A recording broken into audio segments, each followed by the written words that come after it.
Hello বন্ধুরা, আমার চ্যানেলে সবাইকে স্বাগত। আজকের আমি এখানে লাইকারা ফিউজিং পেস্টিংটা নিয়ে এসেছি। সেটা কিভাবে ইউজ করতে হয়, আমি কোথা থেকে নিয়েছি, কত দাম, আমি সব কিছুই বলবো। দেখো আমি যেখানে নিয়েছি, দেখো এটা সাদা কালার, এটা প্রায় 60 ইঞ্চি চওড়া হয়। আর একটা ব্ল্যাক কালার, আমি দুটো কালার নিয়েছি। আমার কাছে যে কালার আছে দুটো কালার, আর আমার কাছে এখানে আছে বেস্ট কোয়ালিটির। এটা আমার কোয়ালিটিটা ভালো, এখানে অনেক রকমের কোয়ালিটির পাওয়া যায়। এই যে লাইক্রার ফিউজিং, এটা অনেক রকম কোয়ালিটির পাওয়া যায়। আমার কাছে যে কোয়ালিটিটা আছে একটু বেস্ট কোয়ালিটির আছে, মানে ভালো কোয়ালিটিটা। এর থেকে আরও কম দামের কোয়ালিটিরও পাওয়া যায়, 3-4 রকমের কোয়ালিটির পাওয়া যায়। যেটা আপনাদের পছন্দ আপনারা সেটা ইউজ করতে পারেন। তো এই লাইক্রা ফিউজিংটা আমি নিয়ে এসেছি। যাদের কলকাতার মধ্যে বাড়ি তারা বড়বাজার থেকে নিতে পারো, আমিও বড়বাজার থেকে নিয়েছি। তো এটা 50 টাকা থেকে মিটার থেকে শুরু হয়ে 150-200 টাকা মিটার অবধি আছে এই লাইক্রার ফিউজিং। আপনারা যেটা পারেন আপনারা সেটাই নিতে পারেন। তো এখানে দেখুন, এটা আমার ব্ল্যাক কালারটা দেখাচ্ছি। ব্ল্যাক কালারটা দেখালে বেশি বুঝতে পারবেন। এটা আমার রং সাইড। এটা দেখুন একটু এখানে আঠাটা এখানেই থাকে।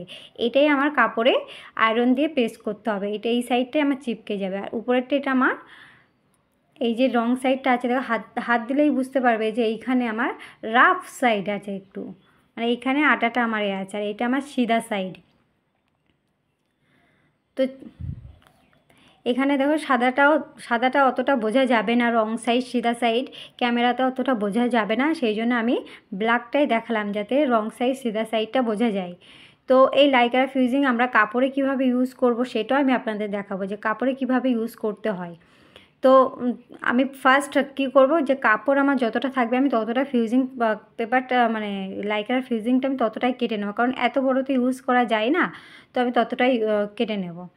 তো আমি আমার কাপড়ের সঙ্গে দেখব যে আমার কোনটা মানাচ্ছে, মানে সাদাটা নাকি কালোটা। তো আমি সেটা আগে দেখে নেব।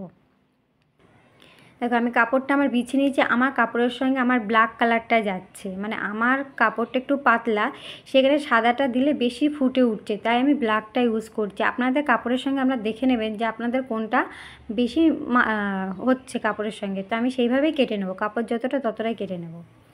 কাপড় যতটা আমি ততটাই কেটে নিয়েছি। দেখো এখানে আমার ব্ল্যাক কালারটা আমি এর সঙ্গে বেশি বোঝা যাচ্ছে না বাইরে থেকে, তার জন্য আমি ব্ল্যাকটা ইউজ করছি। আর সাদাটা কি আমার একটু বেশি বোঝা যাচ্ছে তার জন্য। তো কীভাবে এবার কাপড়ে আয়রন দিয়ে প্রেস করতে হয় সেটাও আমি দেখিয়ে দেবো। সাদাটা দেখো আমার সাদাটা একটু বেশি লাইট হয়ে বাইরে বোঝা যাচ্ছে, তার জন্য যাদের খুবই পাতলা কাপড় আছে তারা না ব্যবহার করলেই ভালো, তারা ডবল লাইনিং ইউজ করতে পারেন। আর যাদের একটু কাপড় বোঝা যায় না তারা সেই কাপড় ইউজ করতে পারেন।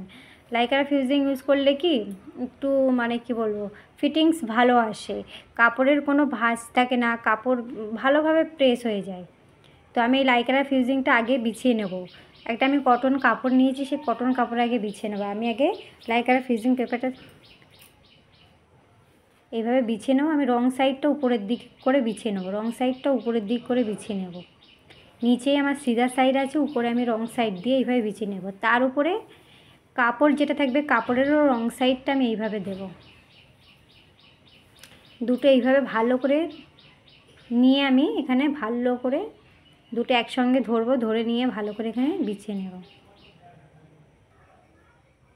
দেখো আমি দুটোই রং সাইড একটা রেখেছি। এর উপর দিয়ে আমি আয়রন প্রেস করব, ভালোভাবে আমি কাপড়টা করে নিয়ে আমি এর উপর দিয়ে আয়রনটা প্রেস করব। আয়রনটা যেন খুব ভালো করে হিট হওয়া চাই, মানে খুব ভালো গরম হয়ে গেলেই তারপরে আয়রনটা ইউজ করবে, নাহলে হয়তো না লাগতেও পারে। তো আমি এটা আগে ইউজ করেছি, তো ইউজ করে আমার এটা বেশ ভালোই লাগলো, কারণ এটা খুব তাড়াতাড়ি আয়রন দিয়ে প্রেস করলেই ভালোভাবে আটকে যাচ্ছে কাপড়ের সঙ্গে। তো এইভাবে আমি এইভাবে মিডিল থেকে এইভাবে টেনে টেনে নিয়ে আসবো, মিডিল থেকে এইভাবে আস্তে আস্তে করে মিডিল থেকে টেনে টেনে নিয়ে আসবো। একদম ধার থেকে করা শুরু করবেন না, মিডিল থেকেই করা শুরু করবেন। আস্তে আস্তে এইভাবে টেনে আমি নিয়ে আসবো।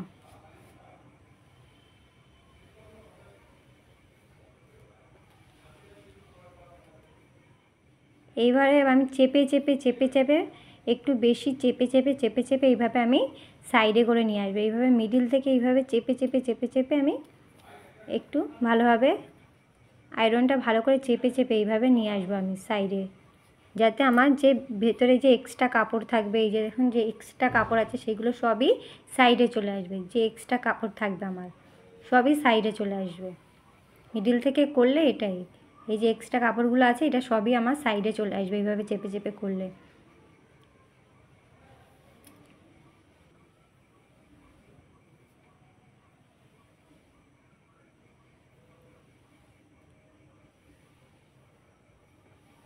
আমি একবার সিধা সাইড দিয়ে এইভাবে আয়রন করে নেবো, আর একবার আমি উল্টো সাইড দিয়ে আয়রন করে নেব। কারণ দুদিকেই করলে কি আমার ভালোভাবে বসে যাবে, কাপড়ের সঙ্গে ভালোভাবে এটা আটকে যাবে, ভালোভাবে বসে যাবে, মানে এই লাইক্রার ফিউজিংটা ভালোভাবে বসে যাবে আমার কাপড়ের সঙ্গে, আটকেও যাবে, খুলে আসবে না।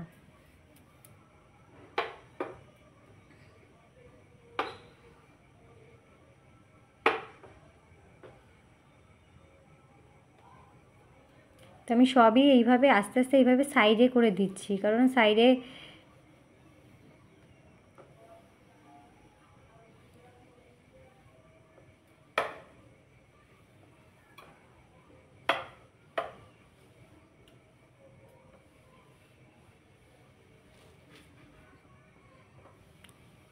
এবার আমি কী করবো, এটা এইভাবে আরেকবার উল্টো দিক দিয়ে প্রেস করে নেবো, উল্টো দিক ঘুরিয়ে আরেকবার ভালোভাবে প্রেস করে নেব, উল্টো দিক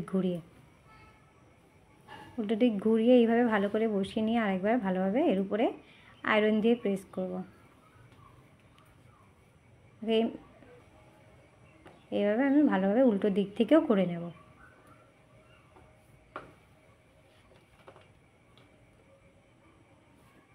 দেখো এইবার এখানে দেখো ভালোভাবে পুরো আটকে গেছে কাপড়ের সঙ্গে, এইভাবে আটকে গেছে, এটা কিন্তু আর খুলবে না। এইভাবে অনেকের ভাবনা চিন্তা হতে পারে যে খুলে যাবে, কিন্তু না, ভালোভাবে আয়রনটা গরম করে এইভাবে কাপড়ের সঙ্গে লাগালে খুলবে না, কাপড়ের সঙ্গে খুলবে না, ধোয়ার পরেও খুলবে না, কারণ এটা আমি ইউজ করেছি, ধোয়ার পরেও খুলবে না। তো এইভাবে ভালোভাবে আয়রনটা গরম হলেই ঠিকভাবে প্রেস করে নিতে হবে। ভিডিওটা যদি ভালো লেগে থাকে অবশ্যই একটা লাইক, একটা সাবস্ক্রাইবটা শেয়ার করবেন।